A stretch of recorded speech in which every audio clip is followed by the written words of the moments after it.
Ad Astra Abyssosk. What can I do for you, traveler? Ah, yes. I've heard that you've already made arrangements with the captain of the Crux Fleet regarding your passage to Inazuma. Is that correct? Now that I think about it, it's been quite some time since I last visited those lands. Unfortunately, I don't have any current intel that would be worth sharing with you. There you are. You're the traveler that Beidou will be taking to Inazuma, right? Oh, is that right? Well, it's an honor to meet you. The fleet has nearly completed reprovisioning. Once the crews have taken a head count, we can get underway. Captain Beidou sent me to come get you. We'll weigh anchor as soon as you're aboard. Seems Beidou is the captain of her word. Of course! There are many things that the captain insists upon. I'm sure you'll see for yourself once you're on board. So you'll be heading off then? I suppose congratulations are in order. Whether the journey before you leads to the heights of the heavens or the depths of the abyss, each step you take is another achievement. Until we meet again, Ad Astra Abyssosk. Oh, it's kinda hard to say goodbye now. We practically see each other every day. Well, if that's how you feel, why not come and find me when you arrive? I'll be awaiting you on Narukami Island. So there's another Catherine in Inazuma? See, there's no need to get all sappy now. Well, I guess it's time for you to bid farewell to Liyue Harbor. Now that I've delivered my message, I'll be heading back. The ship is currently anchored off of Guyun Stone Forest. Okay, thanks for coming all this way to let us know. Just following orders. I'll see you two aboard the Alcor.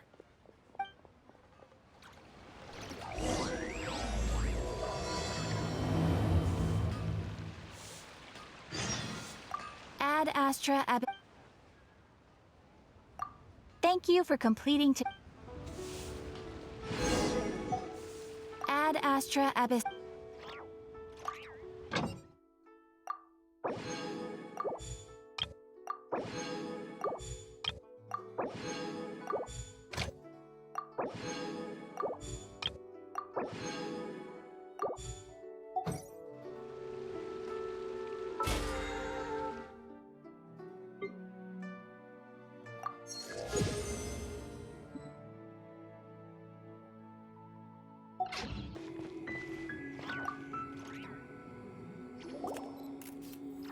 Hi there! Checking in, are we? You're just in time. We only have 2 rooms left. Since this was chosen as the building site for the new Jade Chamber, we've had a constant stream of people in this area. And not just workers either. Visitors, business people, tea sellers, all sorts. So, business is booming for me today. Very few vacancies. You're lucky you got here when you did. Great! One of your rooms is still being cleaned. I guess it should be ready within the hour. The other room is just at the door on the left. Here are your keys. All right. Hope you enjoy your stay. Please excuse me, I'll leave you to it. Shenhua, you should go get some rest. We'll hang around outside until the other room's ready. Paimon's gonna go see if there's anything good to eat around here. Paimon couldn't help but notice one of the guests walk in with a huge grilled chicken drumstick before.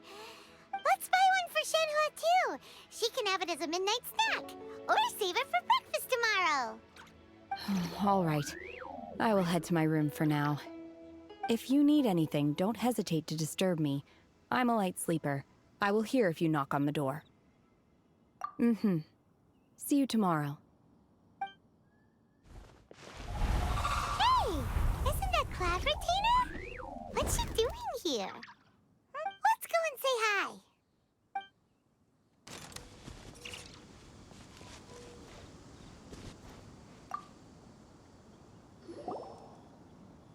One trusts you have met Shenhe. So, are you getting along quite well? So far, so good. Yeah. So, you know Shenhua too, Cloud Retainer? Naturally. Save for Ganyu, who spends the majority of her time in Liyue Harbor. All the Adepti living today are acquainted with Shenhe to some degree. Cool. So, what's her Adeptus name anyway? Shenhua feels kind of friendly, but also kind of disrespectful. So Paimon's thinking maybe it'd be better if we called her by her Adeptus name instead. Her Adeptus name? Why, pray tell, would Shenhe have an Adeptus name? Don't all Adepti have a special title they go by? On this latter point, you are correct. However, Shenhe is human. Oh, right. Wait, what? What? You knew already? So is Paimon the only one who didn't know? Do you mean to say that she presents differently from ordinary human beings? Well, to start with, her problem-solving methods are extremely direct. Ah, yes. She was like this all those years ago when one first met her. In this respect, she has not changed. One first found Shenhe by chance in a cave. One was passing by and sensed the presence of a god's remains. Being of an ever-vigilant disposition, one entered immediately to inspect the scene. Inside was Shenhe, then aged around 6 years old.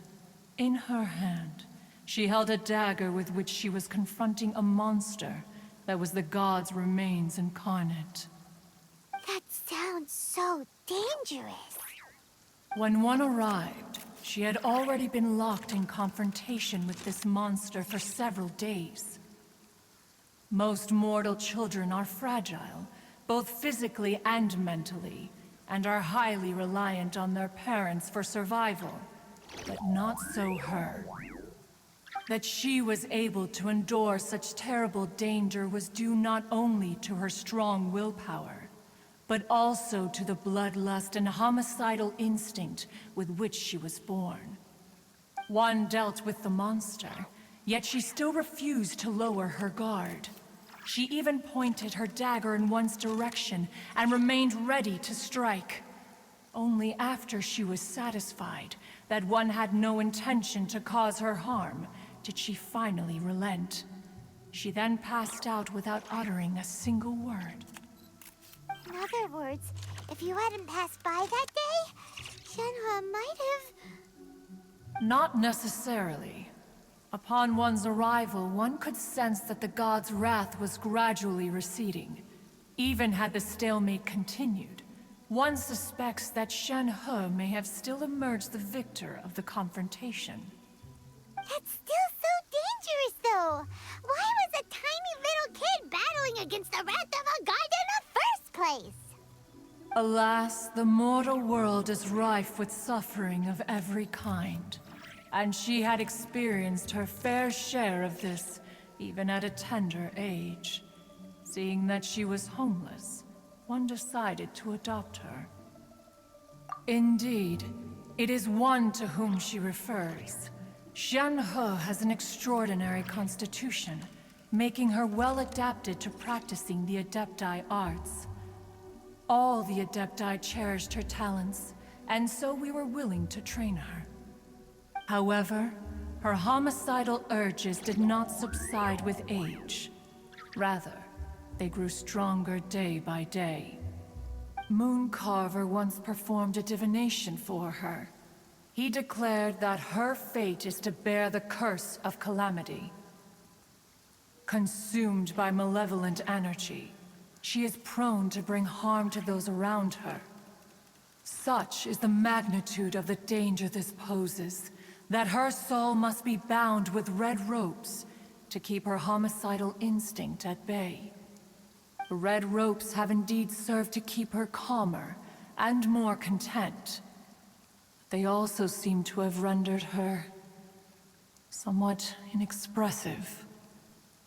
Perhaps the red ropes are so powerful that they have suppressed some of her other emotions as well.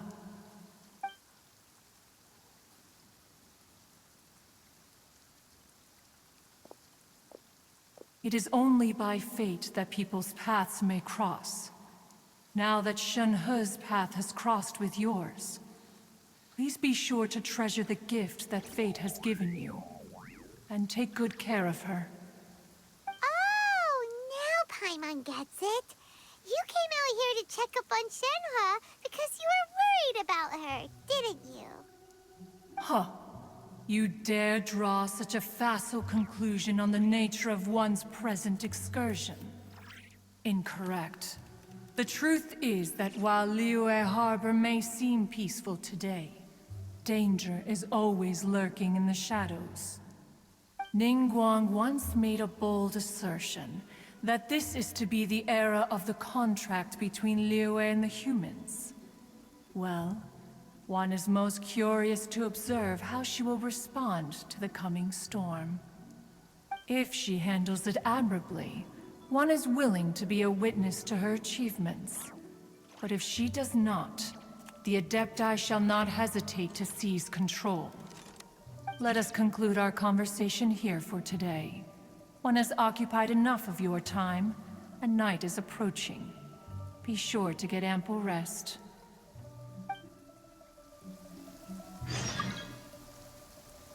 So, Shenhua isn't an Adeptus after all. She just grew up around the Adepti. Oh, no wonder she doesn't like being treated as an Adeptus.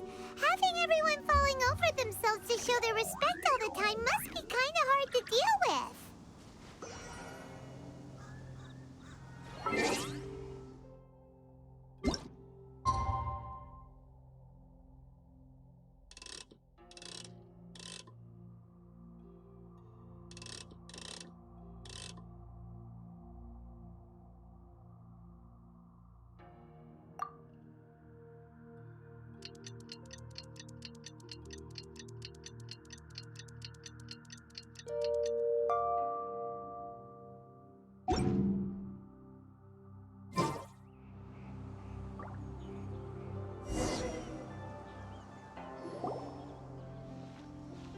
Hey! So, Shenhua... Master has relayed my situation to you, I take it. Oh? How did you know?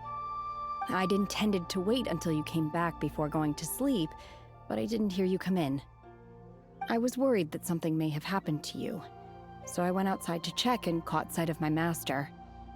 On top of this, you have been acting very strangely around me this morning, causing me to suspect that my master must have told you everything about me.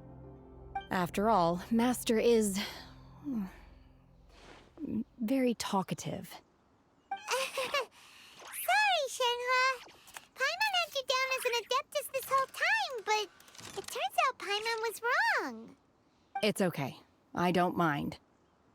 The fault is mine for not explaining everything to you sooner, because in my experience, trying to explain is a futile pursuit.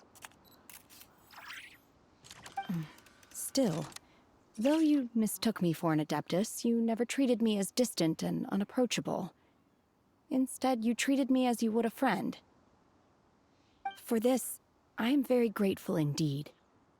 To be fair, we've met our fair share of real Adepti, too. Anyway, now it's settled. From now on, you're our friend. Whether you're an Adeptus or a human isn't the important thing. First and foremost, we're just plain old friends. Got it. Although I don't know quite what it entails in terms of what I have to do, I must say I like the title friend very much indeed. Great! Well, now that we're all rested up, we should start searching for the other 2 items on the list. But before we do that, let's go to the building site and ask Ningguang's little helper how the progress is going. After all, Sunset Vermilionite is so rare. Paimon doubts many competitors will really be able to find any. If it turns out some of them have given up already, we'll be able to take things a little more slowly. Oh, and another thing. We bought some grilled chicken drumsticks on the way back last night. There was a place just outside. Here's one for you, Shenhua. Try it! They're so good. I concur. It has a rich flavor, far more agreeable than those I've cooked for myself in the wilderness in the past.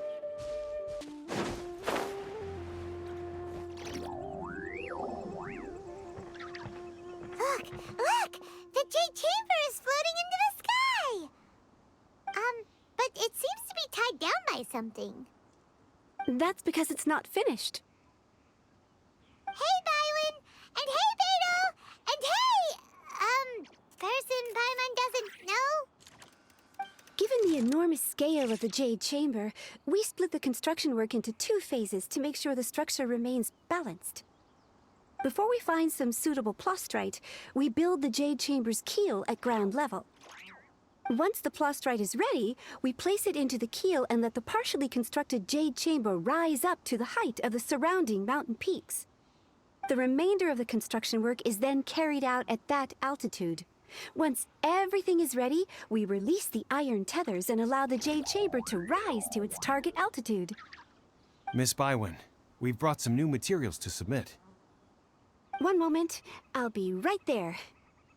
The construction work has only been able to progress this rapidly thanks to the plastrite provided by you. Lady Ningguang is most grateful and looks forward to seeing more of your work.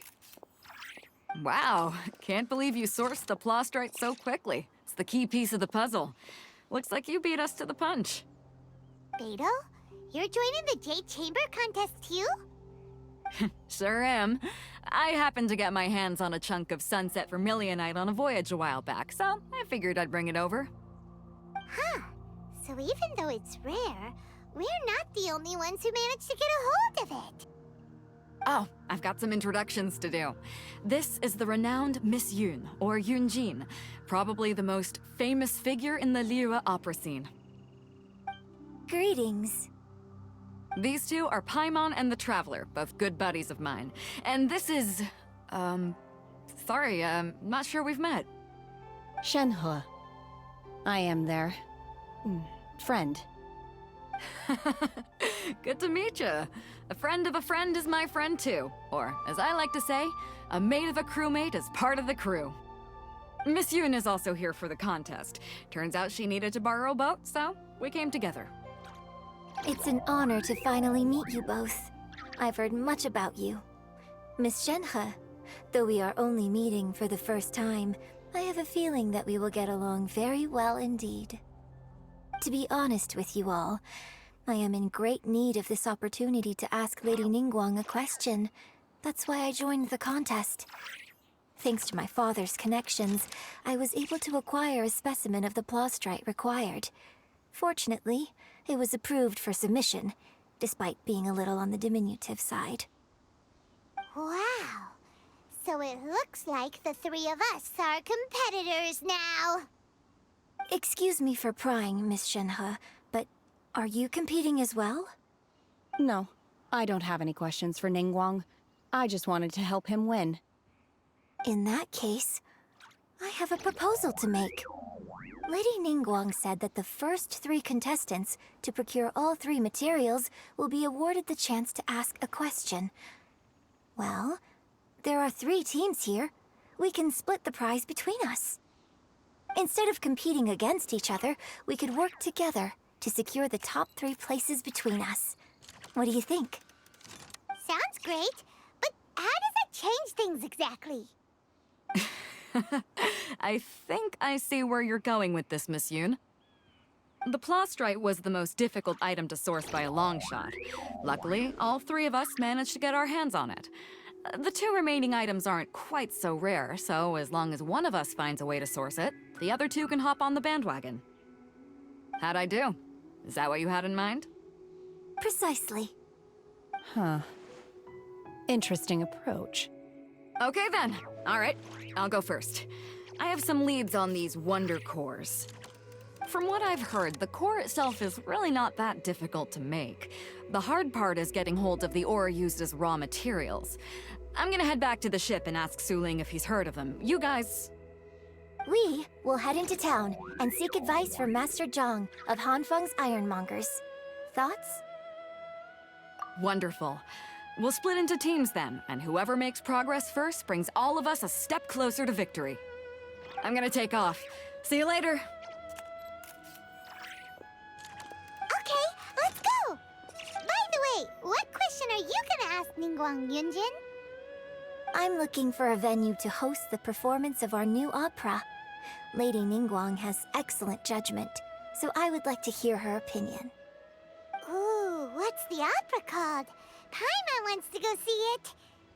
The opera is a labor of love by my father. He wrote it based on a popular urban legend about an evil spirit and an adeptus. It's called The Divine Damsel of Devastation.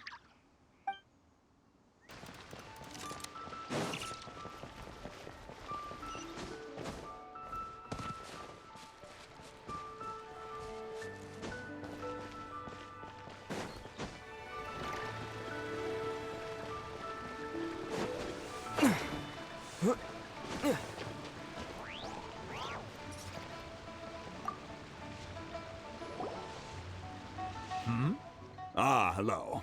Are you here for something off the shelf, or do you need something forged? Excuse me, Master Zhang. We were wondering if you'd heard of something called a Wonder Core. Of course I have. Sorry, who's asking? My name is Yunjin. Perhaps you don't know me, but I believe that you forged some weaponry for my father in the past, for stage use. Yunjin? Stage use? Oh, so you must be Miss Yoon. Sorry, my brain's finally caught up. It's not used to doing much beyond bashing a hammer all day. Everyone's heard of you, Miss Yoon. Even folks who don't make it to the opera all that often. Like myself.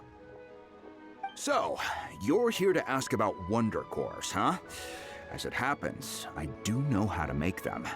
Matter of fact, I made some for Lady Ningguang back when she was building the original Jade Chamber. The types of ore needed to make Wonder Cores are a little hard to come by. Lady Ningguang supplied them herself last time. I don't suppose you've brought any yourselves? No, we were gonna ask you what kinds of ore we need. Sure. Well, you'll need two kinds. Star Splinter Iron and Subrosium. If I remember correctly, Lady Ningguang sourced her Star Splinter Iron from the Mount Tianheng area. They say it resonates with visions. It could take some work, but if you stick with it, you'll find some eventually. As for the Subrosium, though, that's trickier. It's all but unheard of on the market. I'm really not sure. Sorry. What I've heard is that the people around Mount Tianheng have some sort of magic trick that can pinpoint the location of the stuff. Of course, it's probably just hearsay. If you want my advice, start by looking for Star Splinter Iron around Mount Tianheng. And if you run into any locals, ask them a few questions about Subrosium. Mount Tianheng. Interestingly enough, the story of the Divine Damsel of Devastation also takes place on that mountain. I hear the view there is quite spectacular. A favorite destination of the Adepti, in fact. Perhaps it can give me some inspiration. Let's not delay. We should head straight there.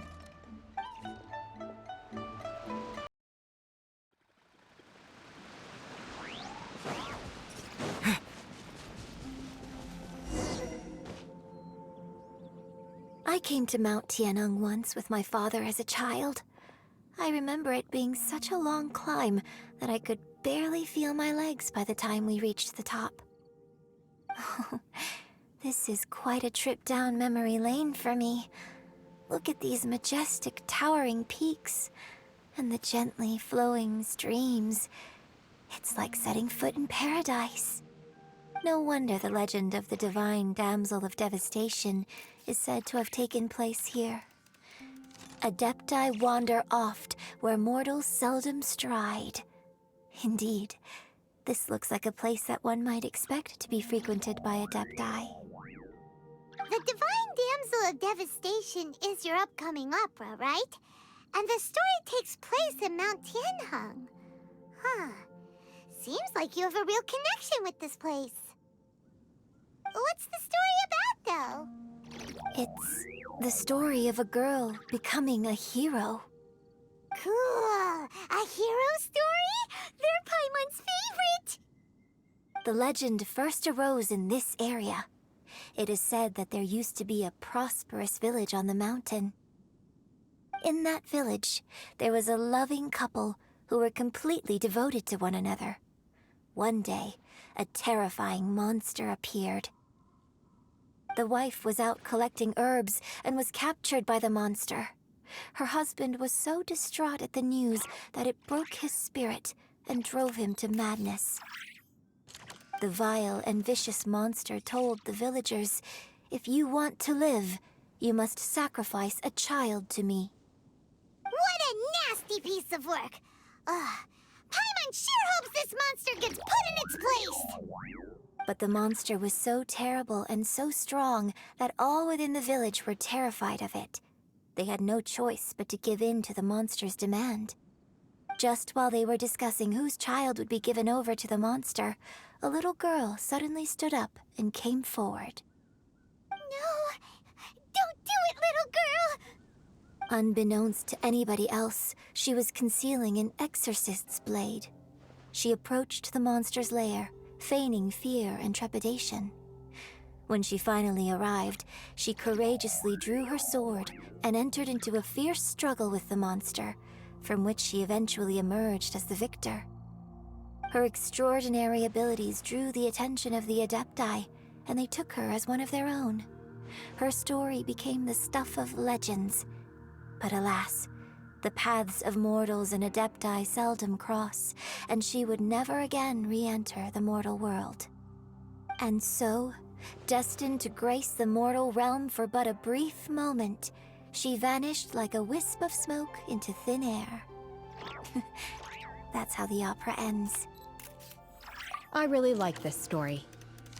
But I personally think that perhaps the little girl was not as brave as the opera makes her out to be. I'm not sure she deserves all the praise she is given. I've never considered that before. Opera is always an interpretation of the events it purports to portray. A certain degree of deviation from the truth is always inevitable. When my father wrote the script for this play, I suppose his intention was to inspire his audience with the character of the divine damsel. I think it's a great story. The ideal story. Well, it sure inspired Paimon! Let's go get ourselves some Star Splinter Iron! Yeah!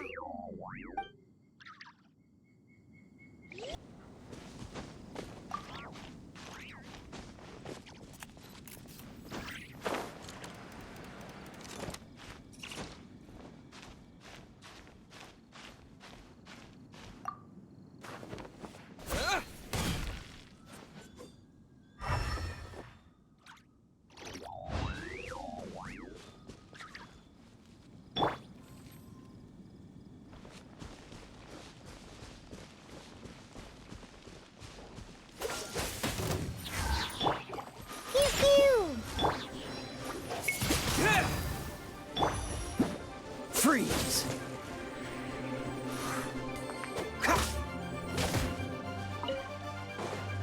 Cool it!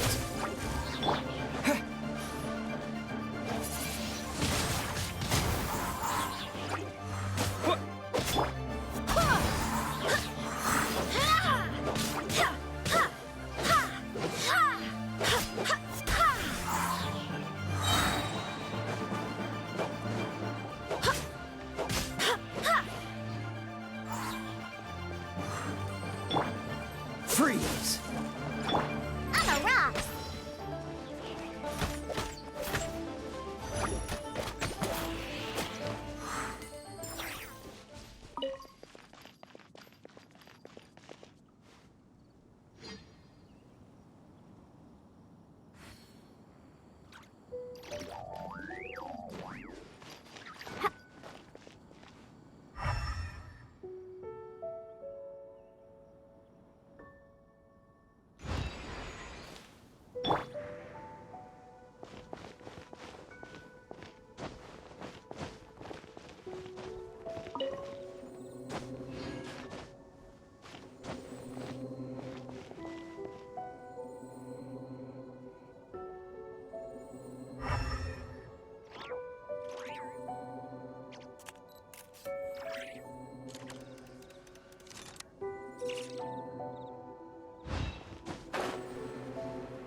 This should be enough star splinter iron. Now we just need to find that Subrosium.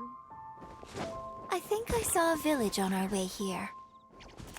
Master Zhang said we should ask the locals for help. Why don't we try there?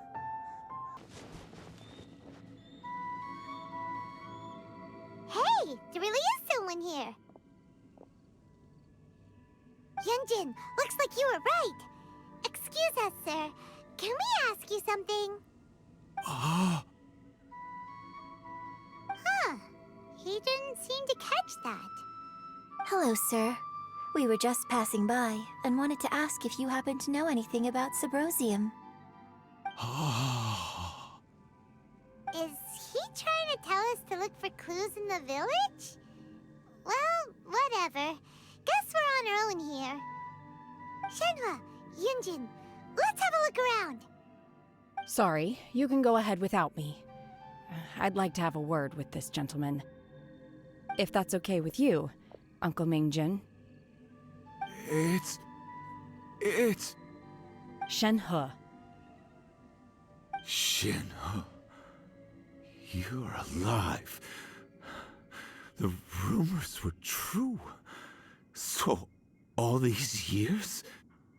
I'm sorry, I don't know how to find Subrosium, but I think you can find some information in the village. This place is deserted now. No one ever comes here. So you can rummage around all you want. Huh? You know this guy, Shenhua? Thank you, kind sir. We'll go and take a look around. Don't worry. Mingjin has no ill intention towards Miss Shenhe. She'll be quite safe. Okay, then let's see what we can find in this village.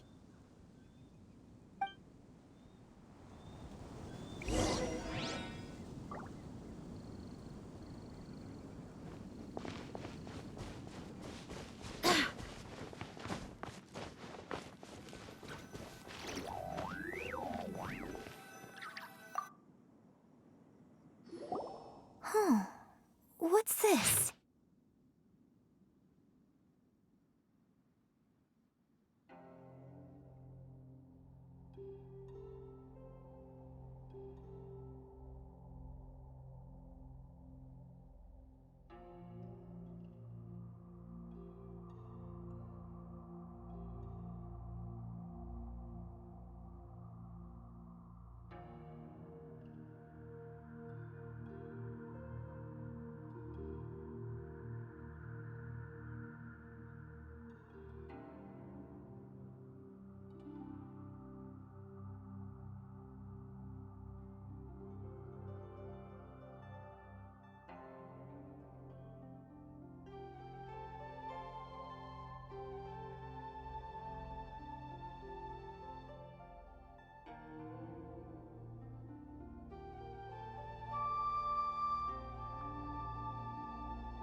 So, Shenhe is the divine damsel? Now that I think about it, she does behave rather like an adeptus, and she is about the right age. So that's why I've been getting the strangest feeling whenever I chat with her. I should have noticed it earlier. According to this text, the divine damsel from the opera was actually the daughter of the loving couple. And she didn't volunteer. She was sacrificed to the monster by her own father. Oh, the truth is even more lamentable than the opera. Now I understand why Shenhe said the girl was not as brave as people think. It wasn't her choice to enter that ghastly situation. She was forced into it. Oh. It looks like my father may need to make a few revisions to his beloved opera.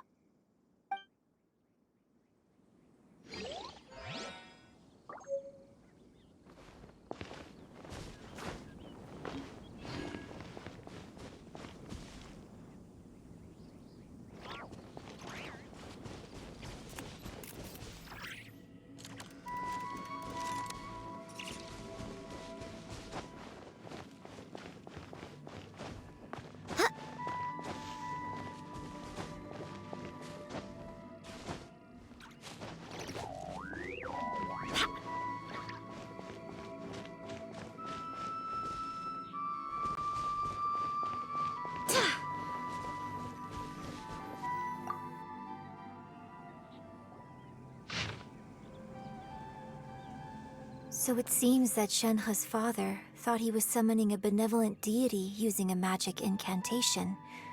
But in fact, he summoned an evil god's remains, which took the form of a monster.